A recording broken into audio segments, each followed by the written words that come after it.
Vamos agora falar do Purim, né? Então, o Purim, o nome da festa, advém da palavra pur, que significa sorte. Então, o livro de Esther relata com detalhes a história do Purim e explica, né? A gente tem uma referência em Esther 9:26 que diz o seguinte: por isso aqueles dias chamaram Purim, que significa sorte, né? Por causa da sorte que Amã havia lançado, determinando o dia em que os judeus seriam exterminados. Então, a festa, né, advém realmente dessa sorte que foi lançada por Amã. Então, vocês vão ver que no Purim a festa foi decretada dentro do próprio livro, a gente percebe isso, detalhes, né, de todo esse processo de comemoração, de celebração, que vai ser determinado no dia 14 e 15, que é o dias do mês de Adar.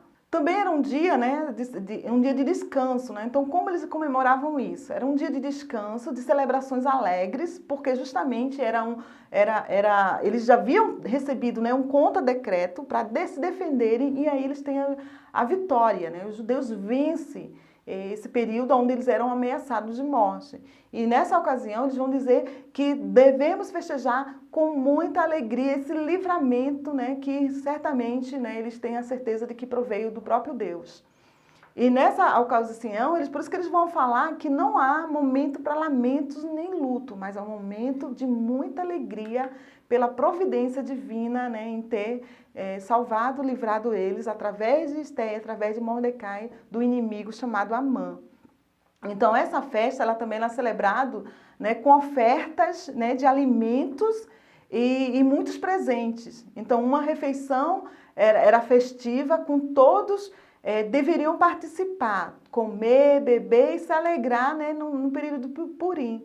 E se usava também muitas fantasias, né? As mais populares costumavam ser a de Mordecai e da rainha Esther. E deveriam ser enviar-se, como eu falei, presentes, né, compostos de dois tipos diferentes de alimentos, né, que pudessem serem consumidos, né?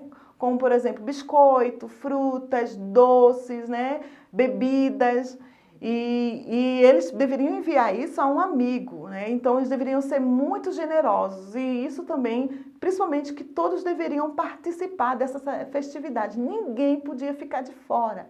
Então por isso que os pobres também, aqueles que tinham mais condições deveriam realmente serem generosos com aquelas pessoas que não podiam, porque a ideia dessa festa é para que todos os judeus, todos os povos judeus pudessem participar e celebrar junto. Então, como acontecia a leitura, né, do livro? Então, o livro era lido, né, nesse momento.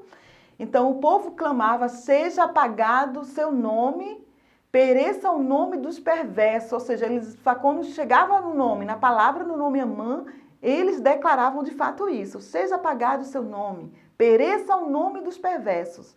E ao acabar a leitura, o povo clamava, maldito seja Amã, bendito seja Mordecai, maldita seja Géres, bendita seja Esther, malditos sejam todos os idólatras e bendito seja Arbona, que enforcou Armã.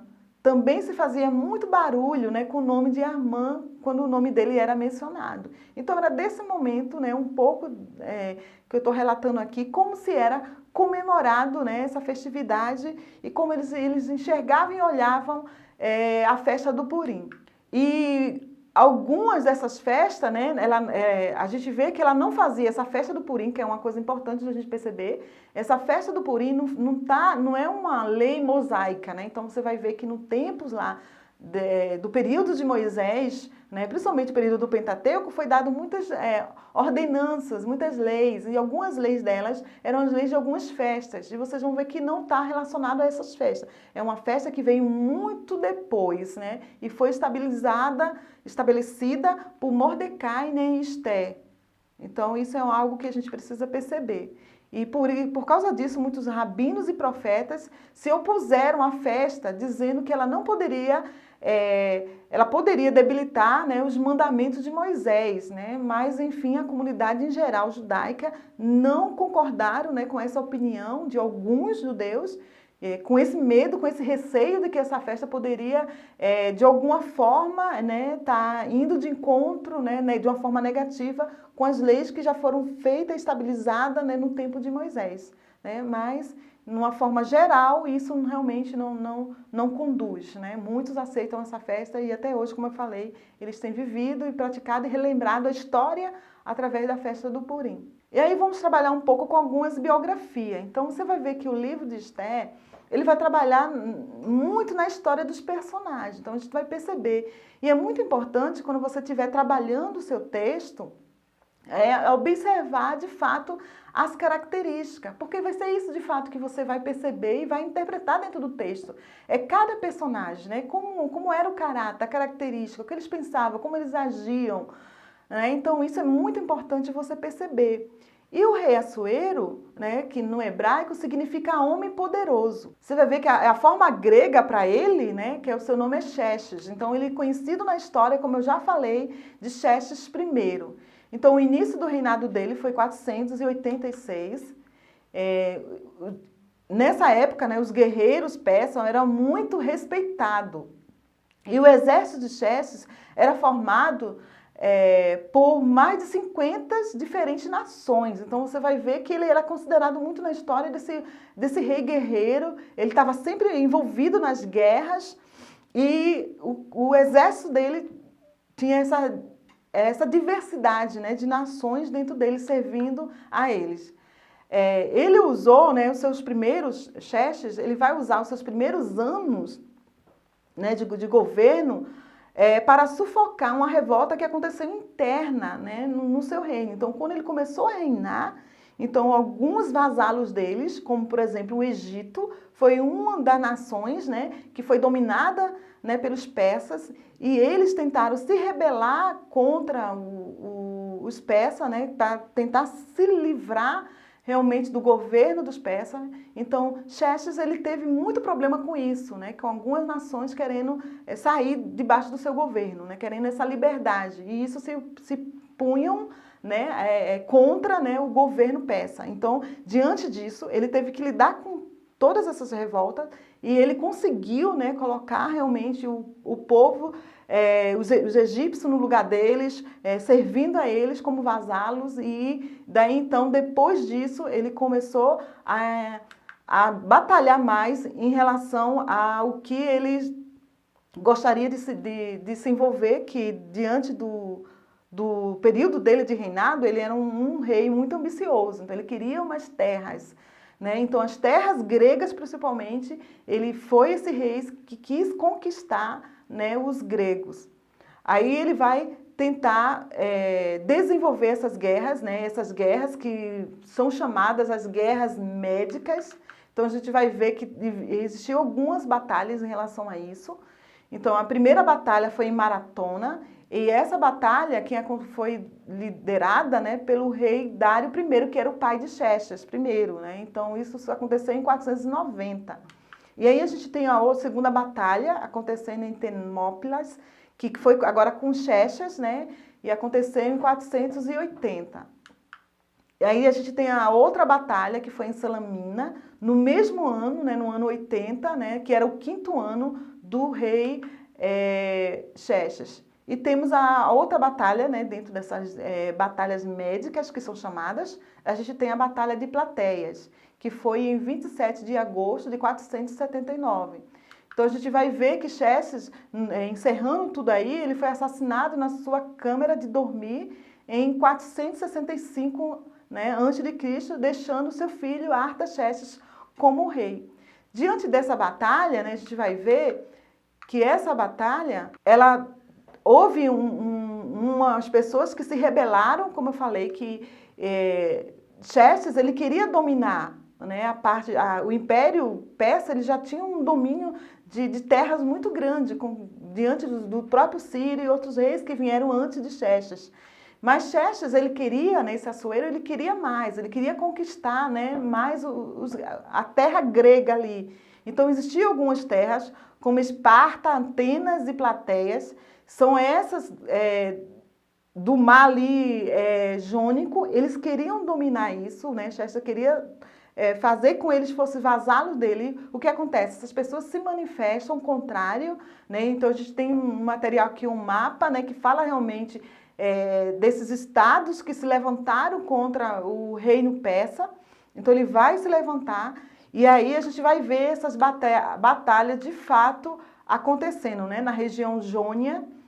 E a gente tem aí a vitória, né? Várias vitórias vão estar acontecendo, essas batalhas acontecendo aí do Império Persa, mas infelizmente, né, o próprio Xerxes, ele não consegue dominar esse período, né? Ele não consegue vencer os gregos de uma forma total, ele ganha apenas uma batalha, mas ele perde as outras duas. E nisso, né, o próprio historiador vai falar, né, a história vai contar que ele ficou muito frustrado porque ele ter perdido essas guerras. E aí ele vai realmente desenvolver agora esse período aí de frustração, ele vai se dedicar, muitos vão falar, que ele vai se dedicar ao harém dele, né? Então, e aí a gente vê que isso realmente vai sendo um pouco concordado com o que o livro está narrando de Esther, porque a gente vai ver uma ênfase, ele se preocupando, né, nos harém dele. Um outro personagem que é importante dentro do livro é Amã. No hebraico significa celebre ou magnificante. Ele era um dos oficiais, né, favoritos do rei Assuero, atuando como primeiro-ministro. Então ele era filho de Amedata, né, segundo diz o texto, e alguns eruditos pensam que Amã pertencia a uma linhagem real dos Amalequitas e tinha sido levados também cativo da Pérsia, né? Em 1 Samuel, a gente tem no capítulo 15:8, nesse versículo, o rei Saul mandado, né, para exterminar este povo, né, e o rei Agag. Aí a gente tem em paralelo com Êxodo 17, 8 e 16, uma guerra entre Israel e os Amalequitas, né, que prevaleceram de geração em geração. Então você vai ver que há uma disputa, né, uma rivalidade entre Israel, os israelitas e os amalequitas. Na verdade, não só eles, né, existiam outras nações ao redor de Israel que que disputavam muito ali, né, eles viviam em guerra, viviam em briga. E aí a gente tem essa história dentro do rei, né, e muitos vão dizer, vão apontar essa rivalidade, né, que Mordecai tem com Amã, muitos vão dizer que veio por causa disso. É algo que é muito antigo, desses tempos quando Israel tomou posse da terra prometida, então já vivia essa briga aí entre os amalequitas. E fala que Amã, ele é um descendente amalequita. Então, muitos vão apontar para isso. Porém, o texto de 1 Samuel fala que Samuel matou Agag, né? E provavelmente a sua descendência passando a ser um povo exterminado. Então, é o que pessoas vão estar vendo na história e vão estar analisando, né, essas questões e vão dizer, não, mas o texto de 1 Samuel, ele matou o rei Agag. Então, como foi? E toda a descendência. Então, como é que esse povo amalequita ainda existia, né? Então, eles vão ter essa discordância, né, em relação ao texto, né? Porém, né, aí vão apontar que uma descoberta, né, recente, né, foi achado o nome de Agag associado a uma cidade. Então, assim, Amã era dessa cidade e não ele era um amalequita, né? Então, o certo é que Amã, ele tornou-se inimigo, né? O que a gente pode tirar realmente do texto é que Amã, ele se tornou inimigo, né, de Mordecai, porque este não se prostrava diante dele. Você vai ver isso no texto.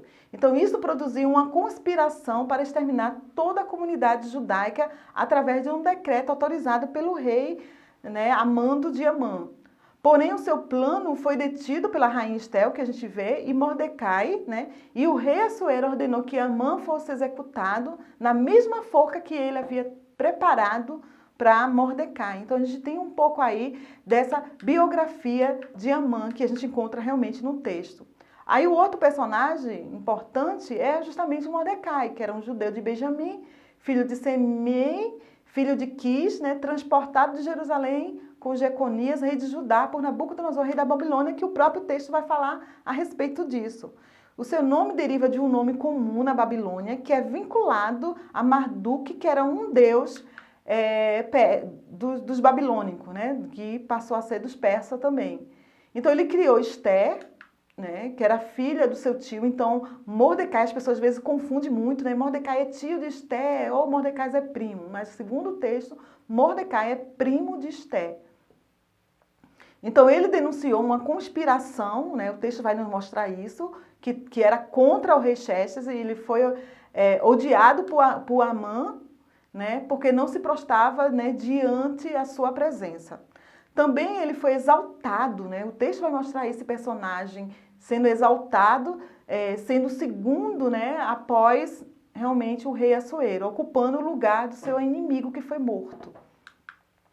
Então, Mordecai e a rainha Esté, né, livra de fato os judeus de Amã, instituindo a festa, né, do Purim, né, e segundo um livro chamado Apócrifo, segundo a Macabeus, ele chama essa festa de dia de Mordecai. Né, segundo a Macabeus, né, um livro apócrifo, 15:36, vai falar isso, vai chamar essa festa a festa de Mordecai. Por isso, muitos defendem Mordecai sendo esse autor do livro. E outro personagem que a gente tem é justamente a Esther, né? Então, a gente vê que Esther significa estrela e possivelmente estivesse ligado à deusa dos babilônicos, chamada Estar. Esther pertencia à tribo de Benjamim também, era filha de Abiail, tio de Mordecai, que tomara por filha quando estava ainda órfã, né? Quando essa estava órfã. O seu nome hebraico era Dassa, que significa murta, né? Um nome de uma planta, e provavelmente nasceu e cresceu no exílio, né, na Babilônia. O seu nome em hebraico possivelmente tenha sido mudado quando ela passou a morar no harém real, então tornando-se rainha em lugar de Vaste. Esther tornou-se um instrumento de salvação dos judeus quando as autoridades persas quiseram realmente destruí-los.